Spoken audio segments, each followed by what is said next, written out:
Oke, selamat datang teman-teman semua di playlist Content Attackers lagi. Untuk video kali ini saya akan membahas, kalau sebelumnya saya membahas tentang ada beberapa pondasi yang mesti kita siapkan. 4 pondasi utama untuk membuat konten yang berpotensi engagementnya itu tinggi di kemudian hari.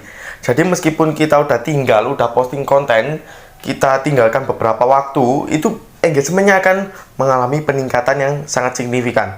Jadi ketika posting hari Senin, dicek hari seminggu lagi, engagementnya naik terus. Itu ada di sana cara-caranya. Tonton juga videonya, langsung kunjungi channel YouTube saya.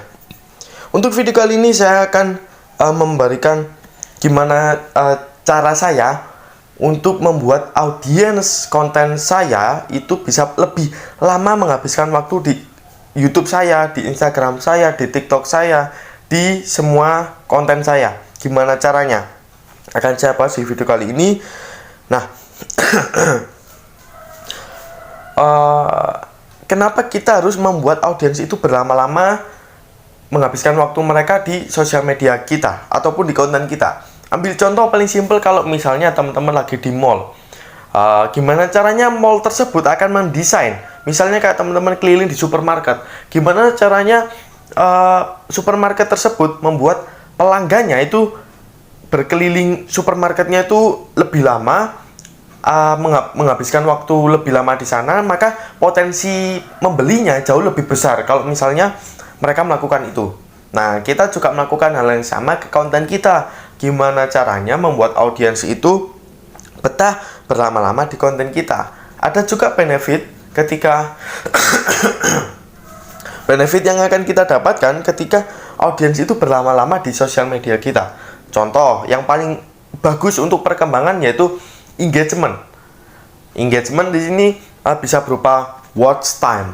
Kalau di YouTube dan di TikTok, watch time itu sangat ngaruh. Semakin lama orang menonton konten kita dari awal sampai akhir nggak di-skip, maka kualitas konten kita bisa diperhitungkan dan bisa meningkatkan views yang tadinya cuma 10, terus berhubung orang nonton dari awal sampai akhir, akhirnya kemudian hari ntar itu akan naik terus view-nya. Itulah benefit yang pertama, yaitu watch time itu sangat ngaruh untuk perkembangan sosial media kita. Yang kedua, membuat awareness konten ataupun diri kita. Kalau misalnya kita bangun personal branding di sosial media, itu jauh lebih mudah orang aware terhadap kita, karena mereka lama nih mantengin konten kita, mereka mantengin wajah kita, mereka mantengin podcast kita, itu lama, sehingga aware dari audiens terhadap kita itu jauh lebih besar. Lanjutnya, benefit yang akan kita dapatkan ketika audiens berlama-lama di konten kita adalah itu tadi, traffic dan trust. Traffic yang masuk, enggak, misalnya tadinya cuma nonton satu konten, itu bisa nonton sampai 3-5 konten. Terus juga trust audiens terhadap kita jauh lebih besar, karena mereka berani loh mengambil resiko buat membuang kuota mereka buat mantengin konten kita. Itu benefitnya. Lalu masuk ke poin yang kedua. Gimana sih caranya gimana caranya saya membuat audiens itu berlama-lama? Kuncinya yang paling utama kalau yang saya lakukan adalah preparation is everything. Sorry, batuk ya. Aduh.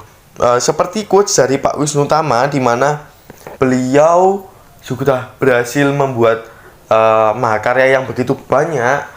Beliau mengatakan, kenapa kok bisa sesukses ini event-event yang dijalani, yang ditangani oleh Pak Wisnu Tama? Jawabannya adalah preparation is everything.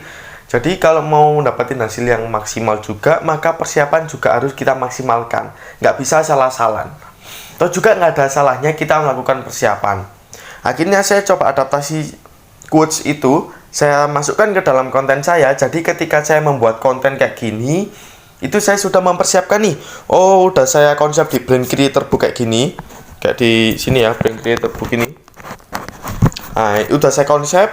Terus misalnya saya butuh formula cara membuat konten dengan strategi hook story over seperti apa. Oh, saya ada cue card-nya, ada video guide-nya. Tinggal nonton. Sudah satu paket sama Brand Creator Book, tinggal saya contek, saya praktekkan. Itu yang saya lakukan. Jadi saya ada ide, saya konsep di Brand Creator Book, lalu saya Oke, saya pakai strategi preparation is everything itu tadi.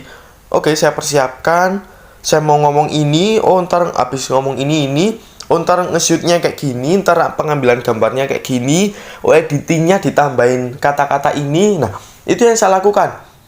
Minimal saya ada persiapan lah buat bikin konten, nggak langsung terlalu spontan, karena saya juga perlu proses ya. Kalau orang bisa jago spontan, ngomong depan kamera tanpa ada persiapan, ngomongnya lancar, detail, runtut, kayak gitu, itu perlu proses. Maka untuk mengakali hal tersebut, saya melakukan yang namanya persiapan kayak gini. Nah, ada satu hal lagi yang cukup menarik, gimana caranya membuat audiens lebih berlama-lama di konten kita. Ini saya mengadaptasi dari istilah dalam dunia bisnis, ada yang namanya customer retention. Gimana caranya membuat audiens customer itu repeat ordernya besar. Sekali beli, mereka yang tadinya cuma beli satu makanan di toko kita, mereka jadi lebih, mereka beli sekaligus 5, 10 kayak gitu. Itu yang saya lakukan juga, strategi itu untuk ke konten saya, agar audiens yang tadinya cuma nonton 1, oh ini jadi nonton 2, nonton 3 kayak gitu. Itu juga berpengaruh dengan strategi ini tadi, customer retention. Gimana caranya? Misalnya di konten pertama, saya sering banget menggunakan yang namanya loop, open loop kayak gitu. Saya mencuplik konten sebelumnya di konten ini. Di awal tadi saya sudah mencoba strategi itu. Contohnya kayak gini ya. Oke, selamat datang teman-teman semua di konten playlist Content Attackers. Nah, kalau video sebelumnya saya sudah bikin konten gimana caranya merubah satu konten menjadi 18 konten dengan waktu yang cukup singkat, kurang dari 10 menit kita sudah punya 18 konten. Kalau misalnya kamu membutuhkan informasi itu, langsung tonton videonya yang ini. Nah, karena di sana juga saya sudah bagikan template-nya yang sudah siap untuk dipakai. Selanjutnya, setelah kamu nonton video itu tadi, kamu balik ke video ini buat mantengin gimana caranya membuat audiens itu betah berlama-lama di sosial media kita.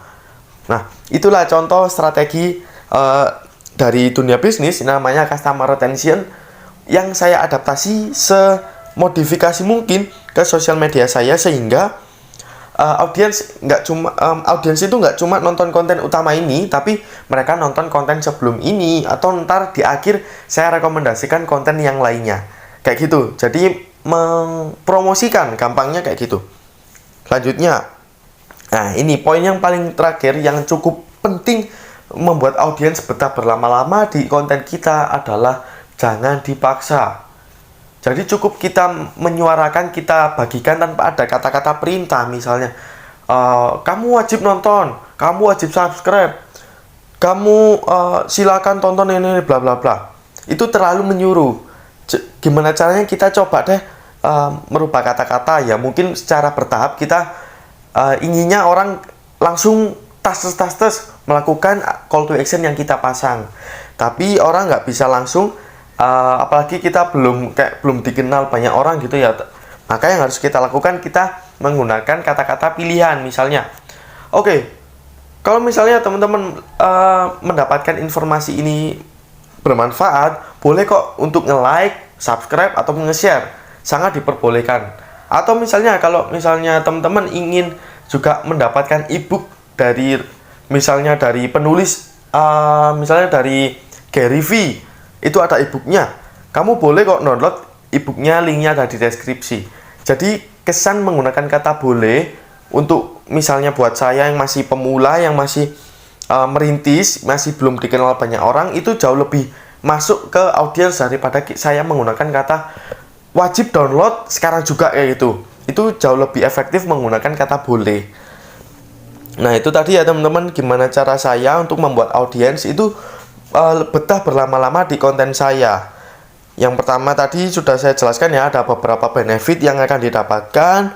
Selanjutnya saya mengadaptasi quotes dari Pak Wisnu Tama, yaitu preparation is everything. Yang selanjutnya saya menggunakan istilah dari istilah bisnis, yaitu customer retention. Promosiin konten lain di konten yang ini. Selanjutnya yang terakhir adalah jangan dipaksa. Kalau misalnya teman-teman ada yang ditanyakan, boleh join di komunitas private-nya, tanya-tanya sama member lain, sama saya, sama tim juga boleh. ada ebook yang sudah kita sediakan, semoga bisa bermanfaat buat teman-teman semua. Itu akan membantu membuat konten, mempersiapkan konten-konten seperti apa yang bisa menghasilkan profitable untuk kita. Jadi semoga bermanfaat. Sampai jumpa di playlist konten attackers lainnya. Semoga bermanfaat. Saya Komati Macan. Sampai jumpa.